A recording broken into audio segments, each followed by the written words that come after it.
이번 뚜루의 하이라이트 몽망투 피니시. 남은 거리는 약 9.5km. 피니가 어택을 시작합니다.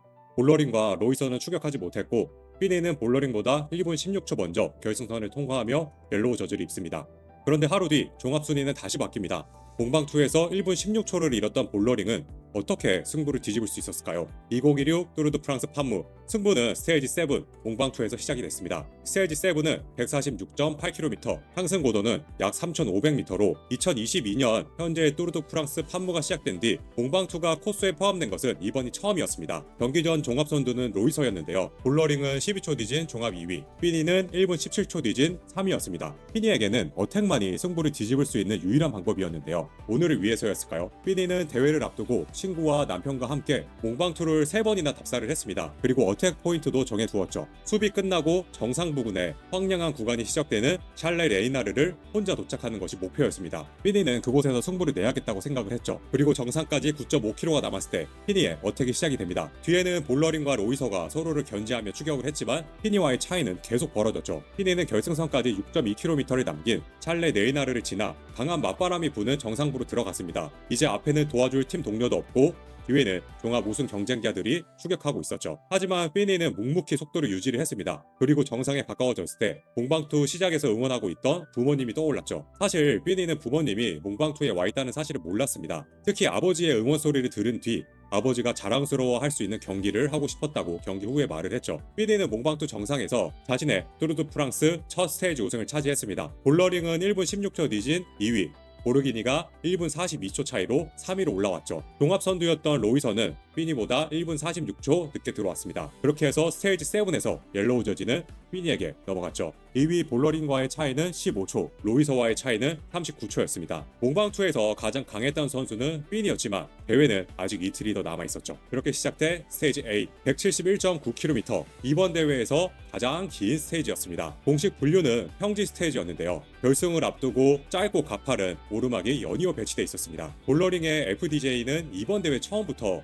종합 우승, 즉 옐로우 저지를 목표로 준비를 했죠. FDJ는 마지막 오르막에 들어가기 전부터 속도를 높였습니다. 셸리아 제리가 선두에서 페이스를 끌어올렸고 드디어 길이는 500m에 불과하지만 평균 경사도가 약 13%에 달하는 오르막이 시작이 됩니다. 볼러링은 오르막 시작부터 어택을 시작합니다. 보르기니와 피니도 따라 붙었지만 볼러링은 멈추지 않았죠. 2번, 3번 어택이 계속되었고 정상 직전 두 선수를 떨어뜨렸습니다. 볼러링이 오르막을 넘었을 때 피니와의 차이는 단 3초 차. 이제 남은 구간은 내리막과 평지였습니다. 앞에는 볼러링 1명, 뒤에는 보르기니와 피니가 있었죠. 하지만 볼러링은 혼자서 3초의 차이를 17초까지 늘리며 골인을 하였습니다. 보르기니가 17초 차이로 2위, 피니가 같은 기록 3위로 골인을 합니다. 몽방투가 끝났을 때 피니가 15초 차이로 앞서 있었지만 스테이지 8이 끝난 뒤에 1위와 3위의 보너스 타임 6초가 더해지면서 볼러링이 8초 앞선 종합 선두가 되었죠. 하루 만에 옐로우 저지가 다시 바뀐 겁니다. 하지만 이날 경기에서는 결과만큼 큰 논쟁도 발생을 했는데요. 마지막 오르막에 진입하기 직전 피니는 셸리아 제리가 자신의 진행 방향을 방호벽적으로 의도적으로 막았다고 주장을 했습니다. 이 장면과 관련해서 심판진의 제재는 없었지만 경기 후 상황은 온라인으로 크게 번졌죠. FDJ 스포츠 디렉터는 어린 선수인 제리가 심각한 비난과 살해 협박까지 받았다고 밝혔습니다. 논쟁은 마지막 스테이지가 시작된 뒤에 정리가 됐는데요. 볼러링과 피니는 경기 중 직접 대화를 나눴고 두 선수 모두 경기 후에 이 문제를 정리했다고 말했습니다. 이제 남은 시간은 단 8초 차였습니다. 마지막 스테이지는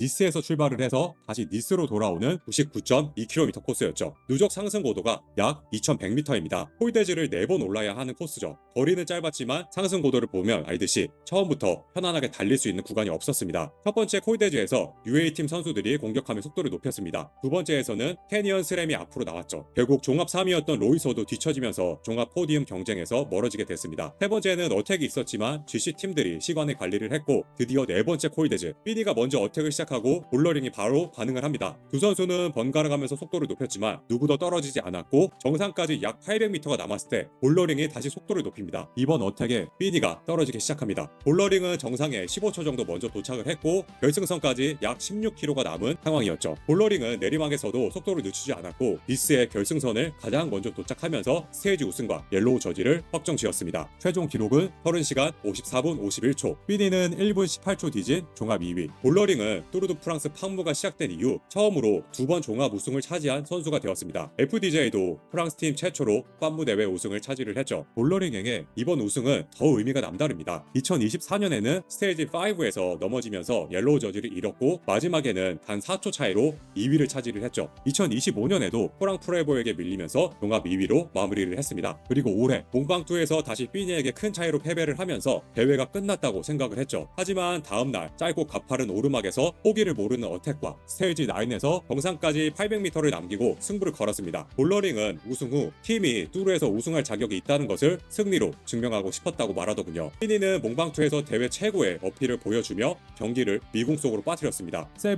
8, 9 3개의 스테이지에서 두 선수의 위치는 계속 바뀌었습니다. 몽방투에서 승부가 끝난 것처럼 보였지만 옐로우 저지는 하루 뒤 볼러링에게 넘어갔고 마지막 날 출발선에서도 두 선수의 차이는 오직 8초였죠. 결국 2016 뚜르드 프랑스 파무는 마지막 오르막까지 옐로우 저지를 확정할 수 없는 흥미진진한 대회였습니다. 많은 사람들이 몽방투에서 승부가 끝난 줄 알았지만 이번 대회에 가장 치열했던 48시간은 바로 그 정상에서 시작이 됐습니다. 개인적으로 9개의 스테이지가 너무 짧아서 조금 더 이어졌으면 좋겠다는 생각이 들 정도로 이번 뚜르드 프랑스 파무는 마지막까지 정말 재미가 있었죠. 삐니와 볼러링은 서로를 이기기 위해서 달렸지만 결국 서로를 더 강한 선수로 만들었습니다. 포가차와 빙게고가 생각나는 건 저뿐만일까요? 2016 옐로우 저지는 볼러링에게 돌아갔지만 서로를 끝까지 달리게 만든 두 선수 모두 이번 뚜르의 진정한 주인공입니다.